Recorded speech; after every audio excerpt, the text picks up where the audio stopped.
Bah, il est sur la liste, mais on a aussi Bouffard qui est pas mal non plus, comme ça, vous savez, il y a de la concurrence. Il y a une concurrence vis-à-vis de ça, surtout sur le plan d'attaque, on a trop doublé les postes, parce qu'à cause de mon départ, on est arrivé avec trois buteurs principaux de notre équipe, ils ont blessé ou malades. Bah, pour ça, j'ai amené un petit peu plus côté offensif. Et de temps en temps, la concurrence, c'est pas qu'il est mauvais, mais il ne peut pas, parce qu'il y a Bouffal, il y a Maé, il y a d'autres le joueurs qui ont un petit peu plus amateurs, qui a un petit peu plus donné, qu'ils ont eu l'occasion quand ils ont joué. C'est-à-dire c'est juste un choix de concurrence qui est un petit peu de temps difficile, mais dommage si je vous vois à lui, il n'y a aucun problème, ils sont bien au entraînement. Ils sont très bien au entraînement. Chaque match, il a sa préparation et chaque fois, dans ma préparation personnelle, chaque joueur, il sait parfaitement bien, lui par exemple, il sait quel est son rôle défensif, quel est son surtout principal rôle offensif. Chacun il sait parfaitement bien qu'est-ce qu'il va faire. Après, c'est leur talent qui ne peut pas dire chaque action tu fais ça, tu fais pas non. Mais principe concis qu'on leur donnait, tu approches là, tu jettes ça, tu attends ça. Très facilement, c'est ça, c'est ça. C'est-à-dire chaque joueur de mon équipe, il a une explication, qu'est-ce que j'attends lui pour ce match, individuellement et après collectivement. Parce qu'il y a un rendez-vous individuel, après il y a un rendez-vous collectif. Et chacun sait parfaitement bien quel est son rôle. Il y a 10 plus son 11e gardien, il sait parfaitement bien chacun de son rôle.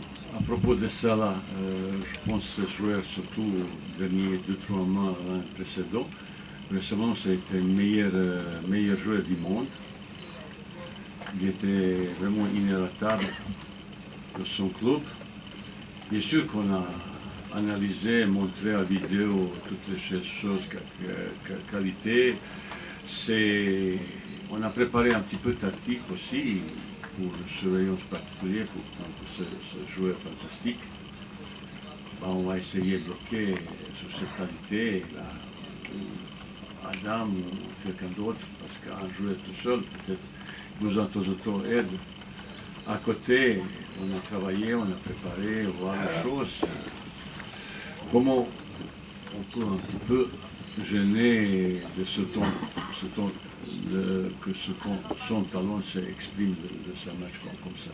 C'est un joueur fantastique, mais je pense aussi le joueur est capable un petit peu arrêter, bloquer de ses actions. Yacine Bounou, pour moi, c'est un des meilleurs gardiens d'Europe. Qu'est-ce qu'il a montré depuis 2 ans en équipe de Séville, c'est top de top. Et un but qu'il a marqué à la vie, c'est un but fantastique, même si il était sur la ligne, il ne pouvait rien faire parce que après, il a trouvé Lucas sur 35 mètres. Ça, c'est vrai, c'est un moment, une fois de sa vie qu'il peut marquer ce but. Bah, malheureusement, heureusement pour eux, malheureusement pour nous, il est arrivé. Même n'importe quel gardien du monde, il ne pouvait pas arrêter ce but. C'était vraiment un but fantastique de loin. Le ballon, il a flotté un petit peu extérieur, il a entré la parabole un petit peu en trou comme ça, et avec une petite lobe trajectoire, c'est presque impossible. Heureusement, lui, il a un petit peu touché. Parce qu'il a 1m95, comme ça, il a un petit peu touché. S'il attendait cette frappe, parce que personne n'a, parce que ce joueur, vous savez, regardez, il était entre notre 3 joueurs qui ont été en train de presser sur lui, mais il a réussi à frapper. Il avait une frappe fantastique. On marque une fois ça, dans sa vie, une fois comme ça. C'est peut-être un des plus beaux buts de compétition. C'est 36, je ne sais pas. Quand vous voyez, ça peut arriver, c'est vraiment un but fantastique, il faut le féliciter. Je ne pense pas qu'il fait. Il était vexé un petit peu, il m'a parlé, il a mal, parce qu'il est un petit peu vexé. On ne prend pas de but, mais quand on prend du but, il faut féliciter l'adversaire comme ça. Heureusement, de notre côté, on a marqué pas mal non plus aussi, il est bon. Hein. Où je suis un petit peu fâché vis-à-vis de mes joueurs, ils frappent. Pas toujours. Et dans la semaine, on travaille toujours, frappe comme ça, mais il ne frappe jamais. Il faut entrer dans la ligne, pas mettre sur la ligne. suis un petit peu. J'ai dit, mais pourquoi on fait pas? C'est pas la peine. Hein.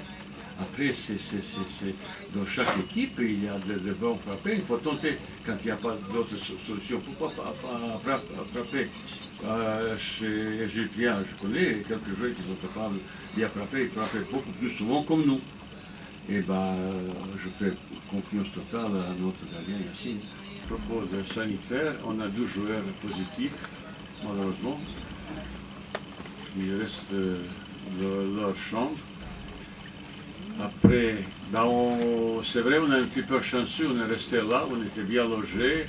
Les conditions de transport aussi, c'est pas de difficulté parce qu'on est escorte comme ça. On est un petit peu privilégié vis-à-vis ça, vis-à-vis de la récupération.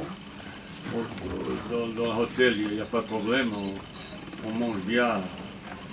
Les Marocains, ils mangent toujours bien, pas tout. N'inquiétez pas pour ça. Et terrain principal, il est bien. Il est bien. Je suis très content. Un petit peu terrain annexe, pas autant de qualité, mais terrain où on joue, c'est vraiment de bonne qualité. ما تنساش تشترك في القناة وتفعل الجرس باش يوصلك جديد الفيديوهات من هسبريس.